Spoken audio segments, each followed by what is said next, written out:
In the beginning, there was darkness, and then, bang, giving birth to an endless expanding existence of time, space, and matter. Now see further than we've ever imagined, beyond the limits of our existence, in a place we call the universe. Solar wind, cosmic rays, and UV radiation. They're forces from outer space that affect our lives every day.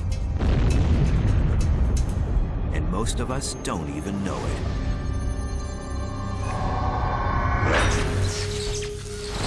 From skin cancer to lost transmissions, these cosmic phenomena can cause us harm.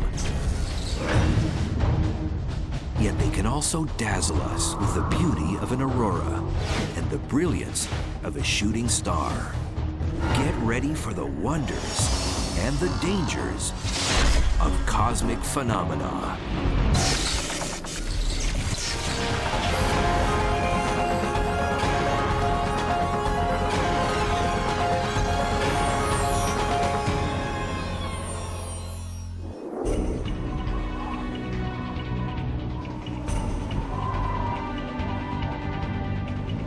Just magnificent. It's full of dynamic motion. It is changing every time you look at it. It's the biggest thing you've ever seen. It's just a beautiful sight, kind of completely unlike anything we know. It's so weird to see the sky behaving in such a fashion. You see these flittering lights in the sky.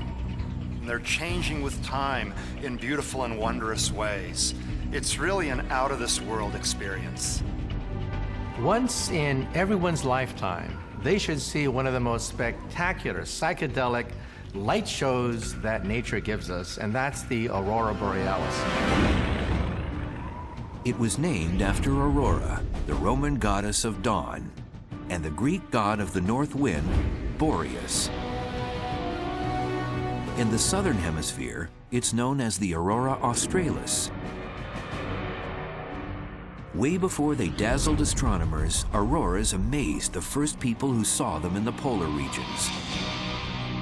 To ancient Scandinavians, only an equally amazing explanation for the dazzling displays would do.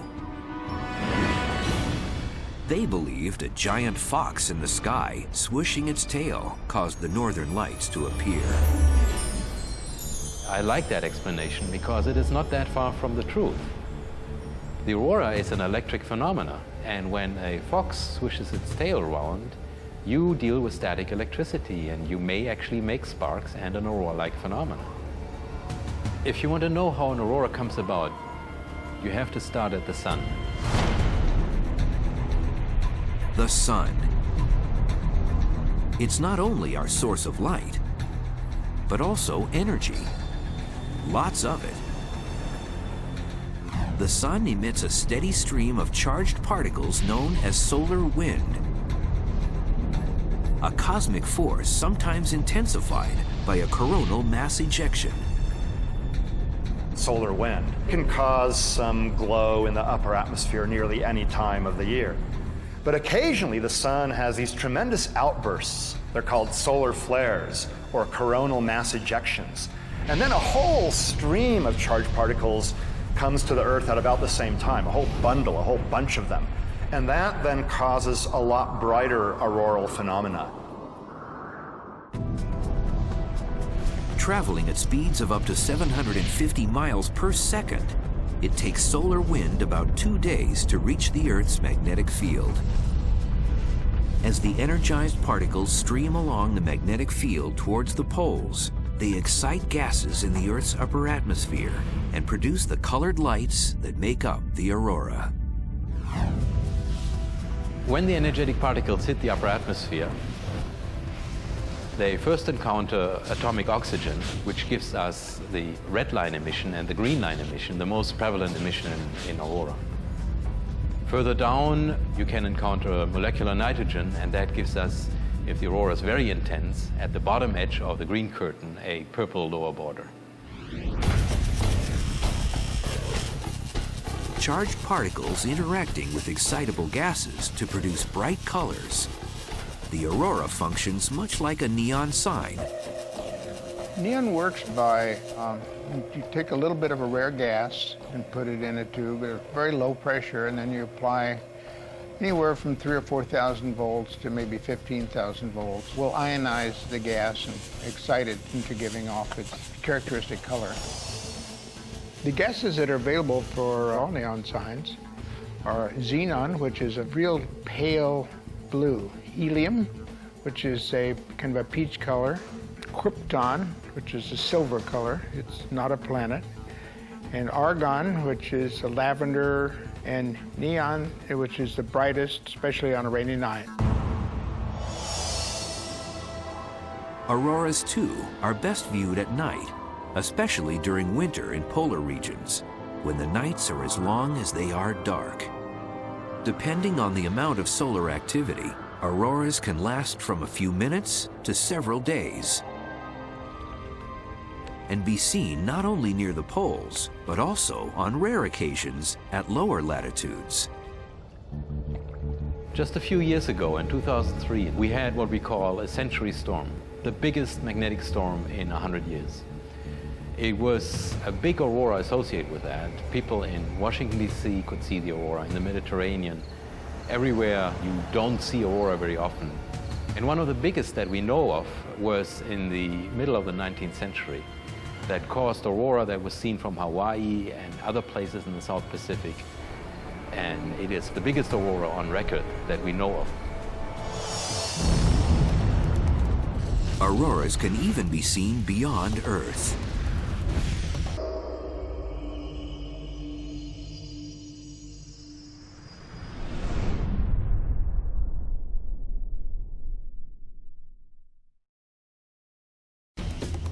The solar wind goes out in all directions, reaching further than the planets. Jupiter and Saturn have huge magnetic fields, bigger than our own, which make for especially large and intense auroras. But regardless of where they're seen, how long their duration, or intense their display, auroras usually appear as glowing curtains with folds or striations that change constantly. Time-lapse photography speeds up the effect. These signature features add to the aurora's beauty and mystery.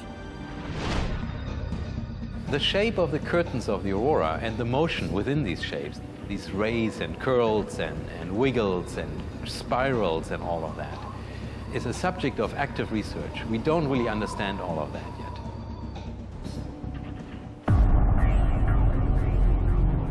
Adding to its mystery are reports that the aurora can not only be seen, but also heard. The aurora is at 100 or 60-mile altitude, and the sound would take several minutes to come to us before we can hear it, and yet people report that they hear the sound simultaneously when they see the aurora. So there must be some unknown mechanism that makes people think they hear, or makes them hear something that may be associated with aurora. Nobody has an explanation for that, and some people are trying to find out what it is.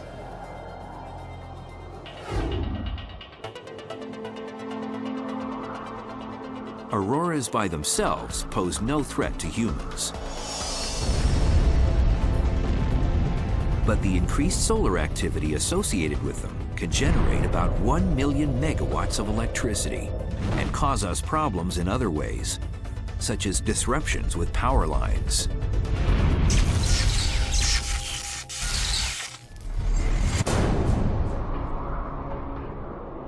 It's not the aurora itself that's causing the problem with the power lines.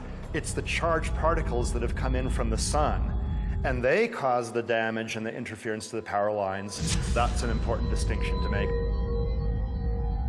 With that increased activity and movement of electrically charged particles that give rise to aurorae, they also interact with anything else that has an electric or magnetic field associated with it. So those charged particles are disrupting, whether it's power lines or electronics and satellites or cell phone coverage, anything where you need electric and magnetic fields to run your apparatus will get disrupted at the same time that aurorae are taking place. So the static on your radio, the blip on your TV screen, that dropped cell phone call, or even a blackout, like the one that hit Quebec, Canada in 1989, could just be blunt reminders of the Earth's humble place in the solar system.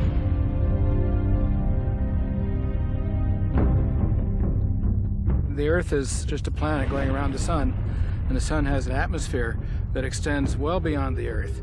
So the Earth is actually living in the outer atmosphere of the sun. What the sun does, when it varies the outer atmosphere, it affects the Earth. So it affects the systems, the technological systems that we depend on. Though auroras are a mere side effect of the sun's interaction with the Earth, they can enlighten us about the cosmos. The aurora is a good indicator of how the upper atmosphere and the magnetic field of the Earth interact with the solar wind, which eventually comes from the sun. So we can use the aurora as a study object, essentially, that nature provides for us to understand better what goes on in the rest of the universe. The auroras are one of the measures of solar activity. So in tracing history back from the present day, back to the 10th century or the 8th century or even before, the auroras are one thing that you can use as a measure of solar activity. So the sun has a 22-year cycle of activity. Every 11 years it becomes more active, and then it reverses its polarity and comes back. But you can trace this back in time, and the auroras are one of the best markers of that. While auroras are most often viewed in the polar regions, there are other dazzling cosmic phenomena that can be seen anywhere. They're called shooting stars. When we see shooting stars, they look like stars that fell onto the planet Earth. But that can't be right. Stars are much bigger than the planet Earth. If you really had a shooting star, it would gobble up the Earth within a fraction of a second. So if it's not a star, then what is it? It's just a little tiny pebble, like a grain of sand, from outer space, zipping through our atmosphere and colliding with the molecules and atoms in the atmosphere and causing them to glow. So it's not a star at all. Nothing even remotely similar to a star. These glowing pebbles are better known as meteors. Most burn up in the atmosphere. Some, if they're large enough, can make it all the way through the atmosphere and drop to the Earth. And we find a rock called a meteorite, and that is really the same phenomenon. The pebbles and dust particles that make up meteors are leftovers from the formation of our solar system. Mostly scattered debris from previous generations of stars. Many of them also come from the asteroid belt. Between Mars and Jupiter, there's a whole bunch of rocks floating around, and occasionally they hit each other and shatter, and these little grains go flying around in the solar system, and some of them eventually intersect Earth's atmosphere. At certain times of the year, a large number of meteors streak across the sky. These events are called meteor showers. They occur when the Earth passes through a trail of debris, bits of ice and grit left by a comet as it orbits the sun. When you look at a meteor shower, the meteors, or shooting stars, appear to emanate from a single point in the sky, the radiant. They radiate away from there. But really, the little bits of ice and rock that make up the meteors are traveling in a bundle along essentially parallel paths through space. They're not diverging from a single point. They only appear to be spreading apart because of the perspective, the fact that you're looking at them from a great distance and they seem to come from a vanishing point. You can see the exact same thing in this hallway. The walls are parallel to one another, the ceiling is parallel to the floor, the lines of intersection between the floor and the wall and the ceiling and the wall are parallel to one another, but they all appear to converge far down the hallway there. They come from a vanishing point because of the perspective. And if you go back to the meteors, in a similar way, the particles are all traveling parallel to one another, but only appear to diverge from the radiant because of perspective. Meteor showers are named after the constellations from where they appear to emanate, even though they have nothing to do with the stars in the constellation. The Leonid meteor showers, named after the constellation Leo, are some of the most brilliant on record. The one in 1833, by some accounts, had as many as 200,000 meteors per hour. Some observers thought the world was coming to an end. But in some ways, it was just the beginning. In recent years, new cosmic phenomena have been discovered that are even more dazzling than meteor showers. They emit brilliant colors at lightning-quick speed. Blink and you'll miss them. But we got them.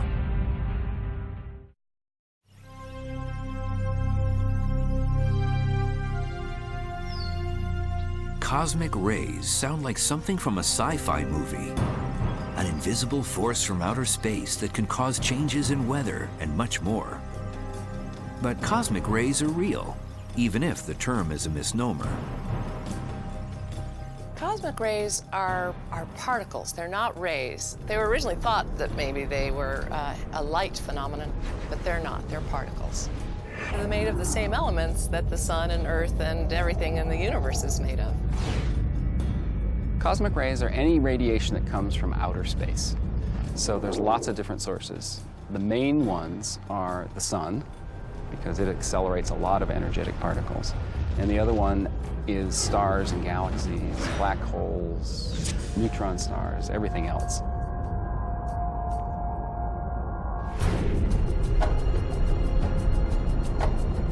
Most cosmic rays are not super energetic by Earth standards, but the most energetic ones would be the equivalent of like a well-hit tennis ball hitting you in the head. That would not feel good. But many of them are like a little pea from a pea shooter impinging upon you, or even less energy than that. The Earth's atmosphere protects us from most cosmic rays. But those high-energy particles that do manage to penetrate the atmosphere are potent enough to make an impact on all living organisms. They can cause mutations in the DNA. In fact, that's one of the canonical explanations for why there's a genetic drift among species, because cosmic rays cause the DNA to change a little bit, and that leads to variations in species of animals. Some of these mutations influence evolution for the better. What is evolution? It's based on the idea that your genes can change ever so slightly from generation to generation, making you more adapted to changes on the planet Earth. Since there are cosmic radiations raining down us even as we speak, it means that our genes are being altered every day by impacts from subatomic particles, meaning that we can adapt to changing conditions because cosmic rays give us a cosmic roll of the dice which changes our genetic makeup. Cosmic rays can also cause bad mutations that can lead to cancer. The good news is that even though there are thousands of cosmic rays passing through our bodies every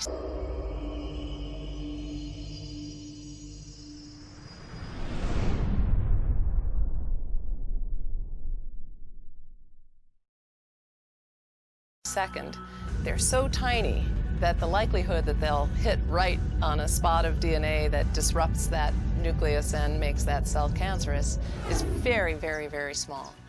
But if you're in an environment like the astronauts face, where you have a lot of radiation, very little shielding, then you can start to accumulate some risk of being hurt by the radiation.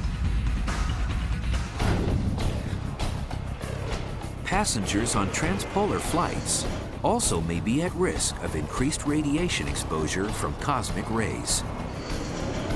In fact, some of the crew members on transatlantic, transpolar flights will actually wear little radiation badges, and they actually discourage pregnant women from being stewardesses or pilots on those particular flights because they're worried about it, and they haven't demonstrated that it's actually an effect, but they are very careful about those radiation levels. Cosmic rays not only make an impact on all living organisms, they also may influence the weather.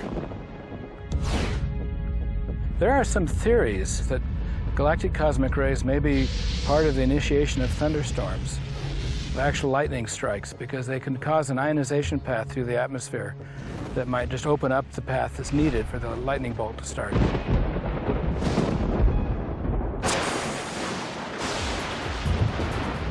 We've all seen lightning during a thunderstorm, but as scary and spectacular as these deadly bolts can be, they're literally on the low end of related phenomena, known as transient luminous events that take place in the upper atmosphere. Thanks to advances in high-speed video cameras, we've been able to verify their existence. One of them is called a sprite. This jellyfish-shaped flash of light appears about 45 miles above the Earth's surface and lasts only a few milliseconds. Sprites are an interesting electrical discharge that can go up to something like 55 or even 60 miles in some cases, but it can also go down to an altitude of maybe 30 miles above the Earth's surface. So you have these two streams of electricity going both up and down, and it sometimes has a reddish-orange hue. That's caused by excitation of neutral nitrogen molecules in the atmosphere.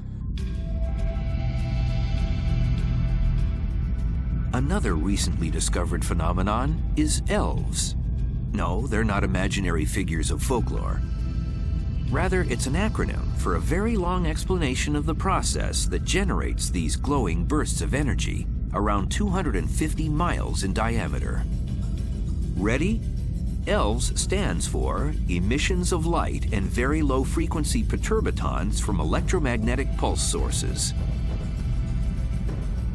ELVS are actually kind of a relative of sprites. The one difference between ELVS and sprites is that ELVS will actually last for even a shorter amount of time. So the only way to see an ELV is to have a very sophisticated camera, and would have to probably catch it by accident. The ELVS are not visible by the naked eye because it's such a short burst of energy.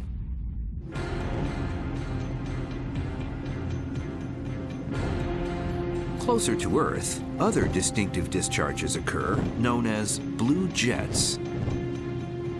Blue jets start from just above the tops of the thunderclouds at an altitude about 10 miles above Earth's surface, and they go upwards to an altitude about 30 miles above the Earth's surface. And usually it's sort of a blue cone-like jet of light. And the blue color comes from neutral and ionized nitrogen molecules that have been excited by this electrical current coming through. As relatively newly discovered phenomena, blue jets, ELVS, and sprites aren't fully understood. The impact they have on the Earth's atmosphere continues to be a source of ongoing speculation. There are some theories that it would actually serve to balance out the electromagnetic forces of the Earth, that the ELVS may be associated with producing more ozone. One very simple way to look at it is that nature is constantly trying to balance itself out, and because of that, there are eventual benefits to life on Earth.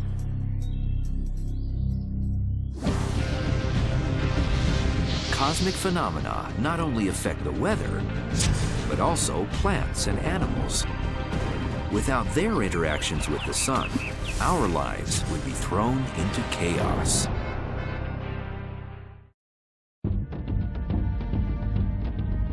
The sun acts like a cosmic alarm clock, regulating our lives. We measure our days in sunrises and sunsets. The same with plants. The most delicate flower to the tallest tree relies on this cosmic force to tell it what to do. One great example of that is flowering. Some plants are short day, some plants are long day. The long day plants can sense the lengthening of the sun, of the day that happens in spring. The short day plants feel the shortening of the sun towards the winter. So chrysanthemums, for example, are short day plants. They flower in the fall. Petunias or marigolds, those are long day plants. They flower when daylight is getting longer. This is all due to mechanisms and chemical compounds in the plant that can detect the time that the sun is out there. Telling plants when to flower is just one way the sun plays a key role in their lives. Another way is the role the sun plays in initiating a process called photosynthesis. Without this cosmic interaction, plants would die, and so would we.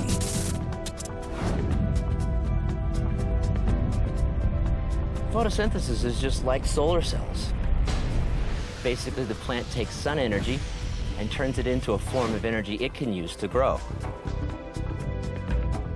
Chlorophyll, the green pigment in leaves, allows plants to absorb sunlight and begin photosynthesis. Chlorophyll is a huge molecule of magnesium surrounded by smaller molecules of carbon, and they all kind of support it. And what this molecule does is it takes light energy and absorbs it for things the plant can use.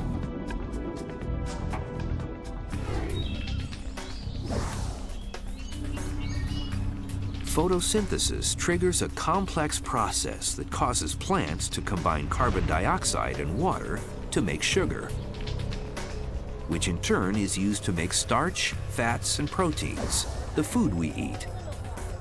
At the same time, plants release oxygen for us to breathe. If photosynthesis were to quit working, we'd all be dead. That's the bottom line.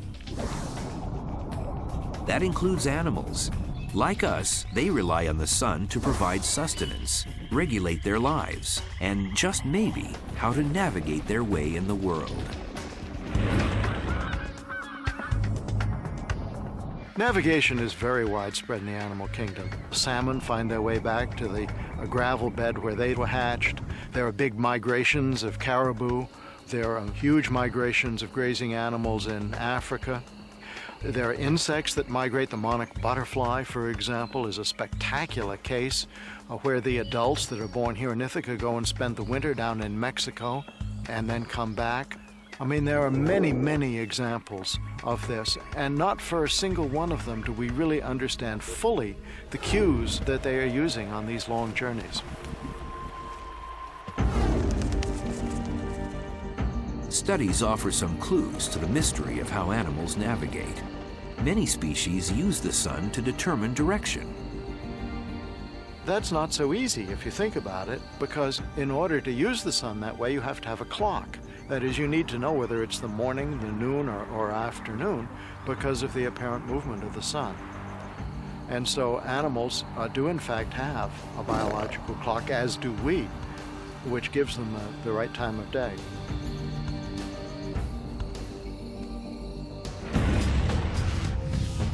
If conditions obscure the sun, some animals switch to the Earth's magnetic field, a force that originates deep in the planet's molten core.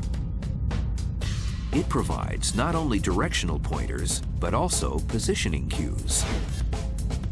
Every place on Earth has a unique magnetic signature. If an animal is sufficiently sensitive, it may be able to use the Earth's magnetic field to figure out where it is in relation to home by monitoring the differences in magnetic field.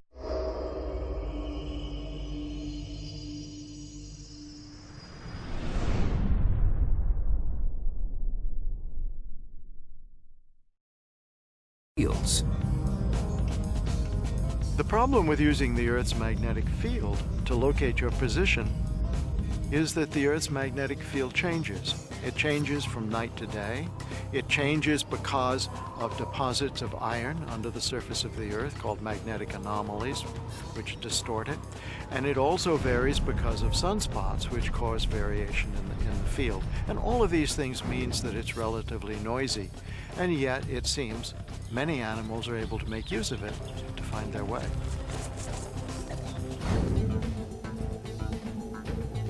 A training toss of homing pigeons shows how animals may use the sun and the Earth's magnetic field to find their way home. Homing pigeons have been domesticated for years for this ability to find their way home. They have been raised for generations to be the athletes of the pigeon world, so they fly very long distances.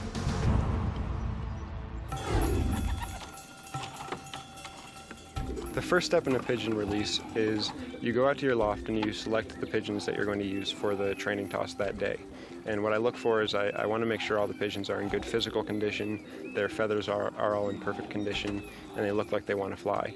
And I'll select those pigeons and I'll put them in what is called a pigeon basket, which is basically a small box that is used to transport the pigeons from their home loft over to their release point.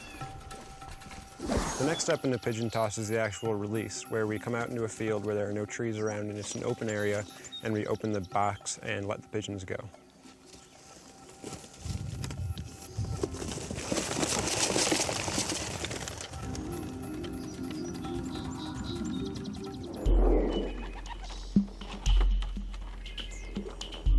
Once in flight, the pigeons, experts think, first use the sun to orient themselves, then navigate their way home, probably by using their sense of smell and the Earth's magnetic field. There are two sense organs that seem to be involved in detecting the Earth's magnetic field. One is in the visual system, in the eye, in the retina of the eye, and the other is in the pigeon's upper beak, the mandible of the beak, where there are a whole bunch of deposits of magnetite, which is a magnetic mineral. And that also seems to be involved in detecting the magnetic field. So there are two sense organs, and we still don't really understand exactly how these interact and how they're used by animals to find their way around. The last part of a pigeon toss is the return, where the pigeons fly back to their loft and land on the platform and then go back inside.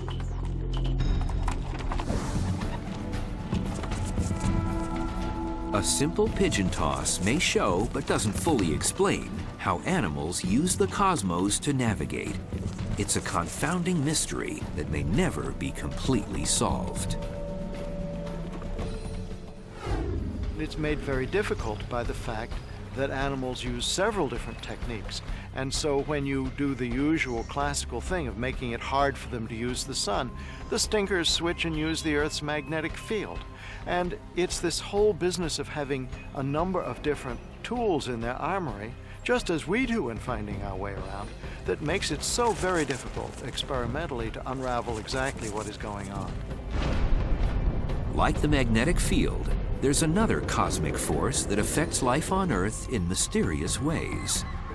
It hides in broad daylight, but there's no hiding from it. Ignore it, and you'll get burned, or worse.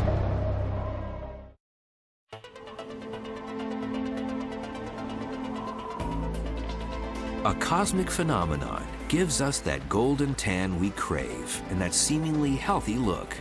But that look only goes skin deep. A tan is the most common effect from a potentially deadly solar source, UV, or ultraviolet rays. Ultraviolet is that part of the spectrum that we can't see with our eyes, but there's a fair amount of it out there, and the sun is putting it out all of the time. Now, just like there are colors in the visible spectrum, there are colors of ultraviolet, depending upon what the wavelength is, and we've divided them into three different bands: ultraviolet A, B, and C. For example, ultraviolet C is blocked almost completely by the ozone layer. Ultraviolet B gets through a little bit more, and ultraviolet A gets through the most because it's the closest to being visible light. UVA is considered the aging and skin cancer ray, and UVB is considered the burning ray. So the UVB rays cause sunburns, and the UVA rays cause the freckles and the sunspots.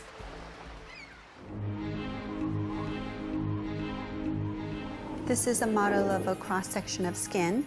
When you're outside, the UVB light will go superficial into the skin and cause sunburn. So that will damage the cells that make up our skin, keratinocytes. When the cells are damaged, the body responds by activating the immune system, and that will increase the blood flow to the area of injury and then it will activate the immune cells to produce small molecules that causes inflammation. And that's just the beginning. Prolonged exposure to UVB rays from the sun can cause cataracts, and it can also be a factor in skin cancers, such as melanoma, a potentially fatal disease. The people at most risk of developing skin cancers from sun exposure are the lightest skinned people, the people with the lightest eyes, the people who live in the sun, the people who never wear sunscreen. Those are the most at risk. There is, however, a bright side to UVB exposure, and that's the production of vitamin D in the skin. We can produce vitamin D with an innate molecule that's actually in the skin plus UV radiation, which converts this molecule into vitamin D, which we need for healthy bones, healthy calcium metabolism. However, we can also get that vitamin D from fortified foods and from supplements, so we don't absolutely have to get it from UV radiation. While UVB interacts with the surface layer of skin, UVA penetrates deeper, adding a new wrinkle to sun exposure. UVA exposure that goes deep into the lower layer of the skin will lead to photoaging and will break the collagen by increasing enzymes that break up the collagen and the elastic fibers that's in the dermis that gives us the youthful and tight and healthy skin.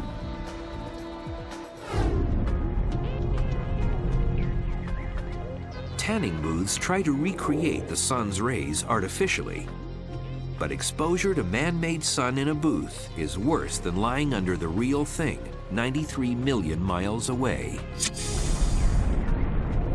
The tanning booth industry will make you think that tanning booths are safer and the tan you get from laying in them is a safer, more gradual tan, but the opposite is true. In fact, tanning booths are even more harmful to the skin. The reason is because the bulbs are over 90% UVA rays, and those A rays are the aging and skin cancer rays, so people will develop skin cancers 20 and 30 years later. It's a known fact that going to the tanning salon increases your risk of skin cancer.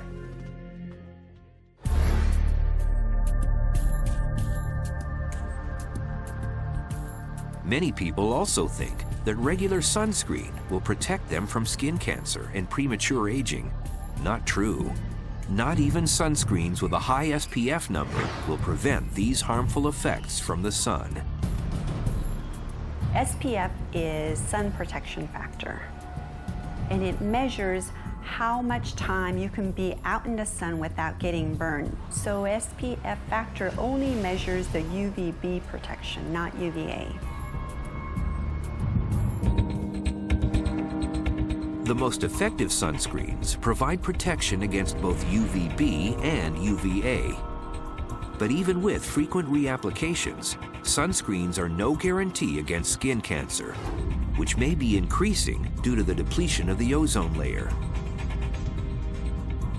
What ozone does is it forms sort of a blanket over us that absorbs a lot of the incoming radiation.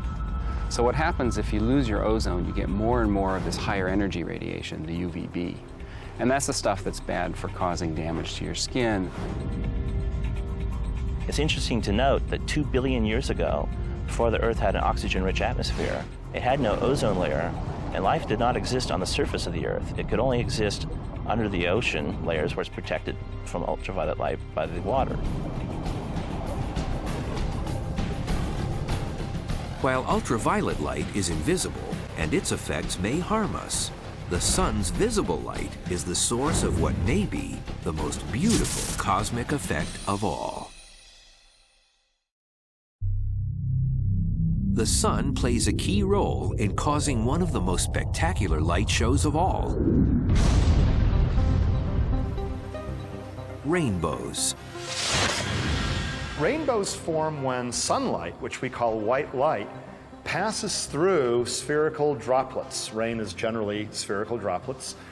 And the light gets dispersed or spread out into a rainbow of colors because the light bends by different amounts as it goes through the droplet, depending on its color or wavelength. The red is one extreme, long wavelength. The blue is another extreme, which is a short wavelength. Of course, there are other colors. There's other wavelengths in between that are refracted at different angles. So that's why you get that spectrum of light, because the change in wavelengths is continuous as you go from short up to long wave. A very good analogy to a rainbow can be created with a prism. The sun for the light source, but instead of a raindrop, you now have a prism. Different wavelengths are refracted at different angles. They're refracted twice, once out of each side, and then you have a rainbow that is produced from the separation of red all the way through blue. Different wavelengths of light, refracted or bent at different angles, explains why the colors of the rainbow appear in the order they do and in that arc-like shape. There's a certain set of angle where a preponderance of the light is bent, and so it collects up there. There's a certain angle where there are more rays than at other angles because depending on the angle of incidence of the sunlight, more rays tend to bunch up in this particular direction. That angle is 42 degrees from the anti-solar point, a fancy astronomical term for the shadow of your head. At that angle, the incoming light is at its most intense and where the rainbow appears. But 42 degrees from the shadow of your head is different than 42 degrees from the shadow of someone else's head. This means no two people see the exact same rainbow. Sometimes, if you're really lucky, or at least standing at the right angle, you'll see a secondary rainbow. What happens inside the raindrop, where you have this diffraction, sometimes it bounces more than once. And so when it bounces a second time, it comes out at a different angle, it's a larger angle. 51 degrees to be exact. And it'll be dimmer because most of the light escapes after the first bounce, but some of it goes in the second bounce. Now the interesting thing about the second rainbow is it's in the opposite order. So the red that's on one side on one rainbow will be on the opposite side on the other.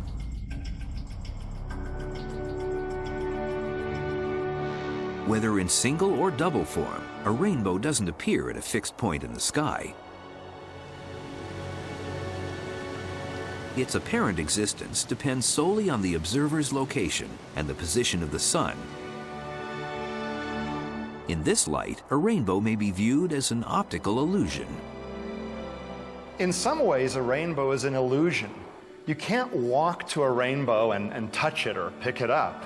It always maintains its distance away from you. Because a rainbow really just is a set of light rays coming toward your eye from a set of angles. And as long as there are droplets in those directions,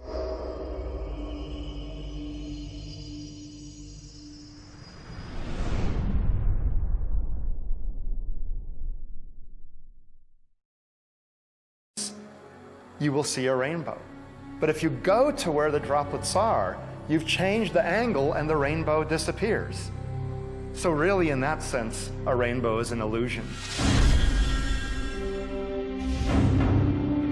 The rainbow's simple beauty and complex science have imbued it with legend. The ancient Greeks considered it a path between their gods and the earth. The Irish leprechaun's hiding place for his pot of gold is said to be at the end of a rainbow, a place impossible to reach. And the Hindus believed it was the bow belonging to their god of lightning and thunder.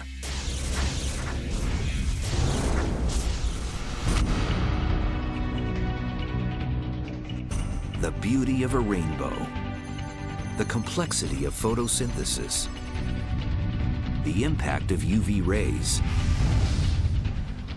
the mystique of an aurora. These diverse cosmic phenomena all shed light on our relationship with the universe. We are anything but passive bystanders in this whole pageant of phenomena that we see between Earth and space. Life on Earth evolved in this environment of cosmic rays and aurorae and lightning and all of the kinds of phenomena that we see is just part of the environment in which we evolved. And so it is part of us, and we are part of it.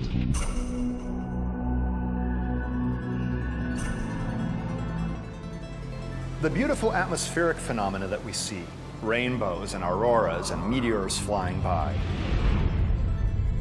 as well as the potentially harmful things like UV radiation from the sun, show us the Earth is not just some isolated sphere detached from the rest of the universe. No, we're part of it. And that makes the Earth all the more beautiful.